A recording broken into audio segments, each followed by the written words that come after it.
कोल्हापूर जिल्ह्याच्या ग्रामीण भागात आणि विशेषतः धरण क्षेत्रात पावसाचा जोर कायम आहे आणि त्याचमुळे जिल्ह्यातील धरणांच्या पाणी पातळीमध्ये झपाट्याने वाढ होताना पाहायला मिळते। मी आता आहे राधानगरी धरणाच्या ठिकाणी आणि इथली दृश्य आपण बघू शकतो। गेल्या काही दिवसापासून ज्या पद्धतीचा पाऊस या सगळ्या धरण क्षेत्रामध्ये पडतोय ते पाहता या राधानगरी धरणाच्या पाणी पातळीमध्ये देखील मोठी वाढ झालेली आहे।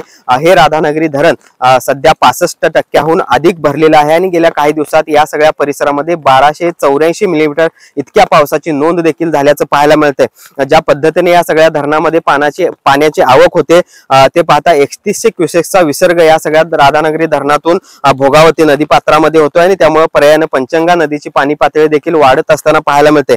पंचगंगा नदीची पाणी पातळी सध्या 35 फुटांवर आहे आणि ती दिलासादायक बाब म्हणजे काल रात्रीपासून पंचगंगा नदीची पाणी पातळी स्थिरावल्याचं देखील आपल्याला पाहायला मिळतंय। मात्र आज देखील या सगळ्या धरण क्षेत्रामध्ये पावसाचा जोर कायम आहे।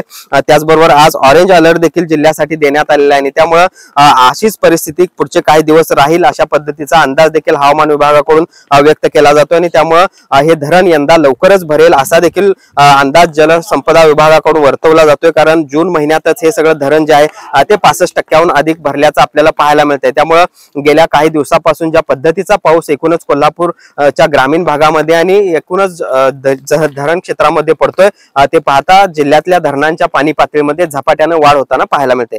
सुनील काटकरचा भूषण पाटील, TV9 मराठी, राधानगरी धरण, कोल्हापूर।